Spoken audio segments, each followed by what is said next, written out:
So after way too much driving, we found the trail.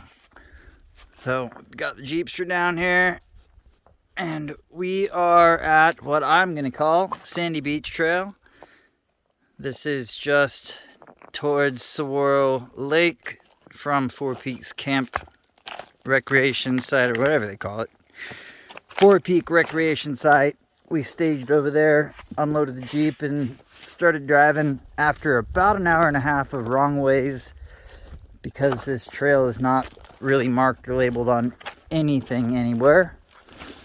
And Forest Service decided they were going to name it whatever they decided to number it, which I'm sure changed everything as far as maps go. So we had to play find the trail today. And now that we finally are on it, we're realizing it is just too late to tackle the most technical spots today. So we're gonna have to do this again. But that's the fun part, right? You've got to explore if you want to find the good stuff. And look at this. This is the good stuff. Pickle. Give them some reference on these boulders. Go stand by closer to that boulder. Now this boulder that we have to drive over. Our vehicles have to drive wherever he's at. Or it looks like some other guys, they jog just to the right of this guy over here, and they put their tires over here and then hook that left down into this ravine.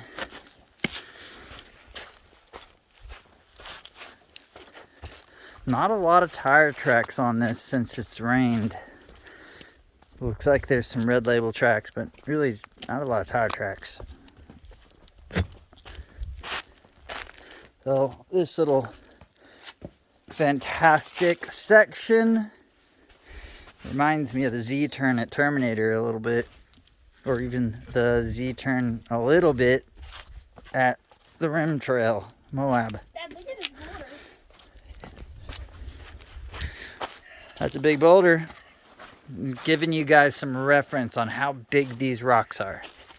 This one's taller than the one. Yeah, I mean, this rock garden is enormous.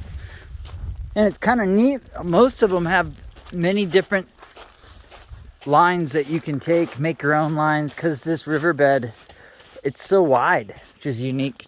They're not usually this wide here. Usually they're pretty narrow, and you're very restricted on what you can, how you can wander out of that trail.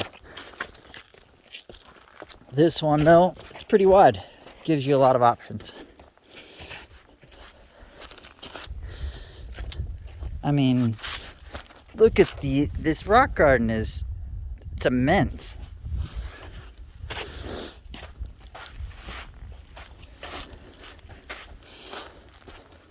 There's a ton of boulders here.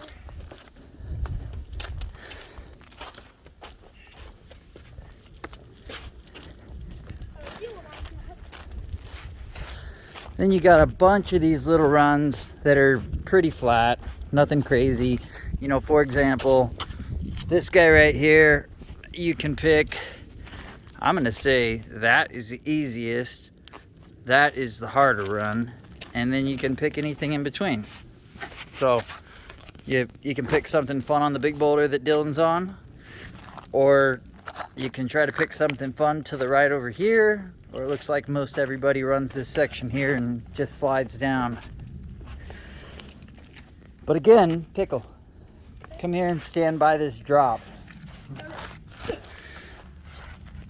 I mean, just as a reference point, these are not subtle drops. These are big drops. It's a big trail. It's actually got me really excited to run this for reals and to mark it this time on the GPS so that I don't. Pretty easy.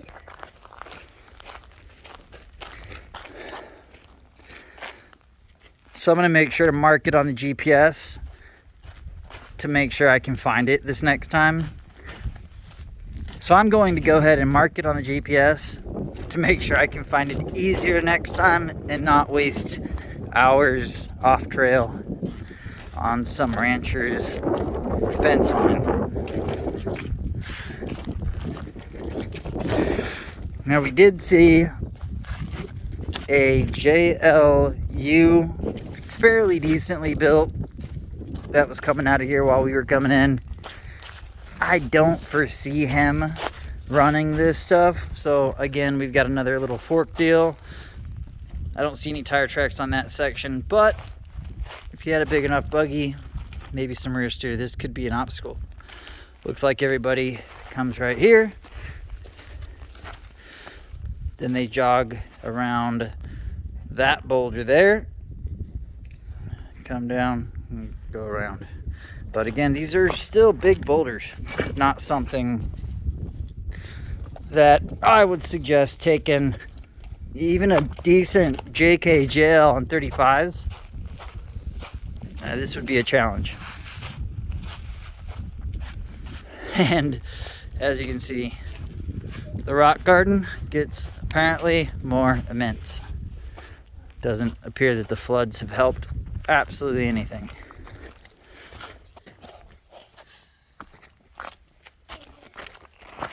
Matter of fact, it looks like the floods washed a lot of the rock out, and it looks like it's just even crazier than it's ever been.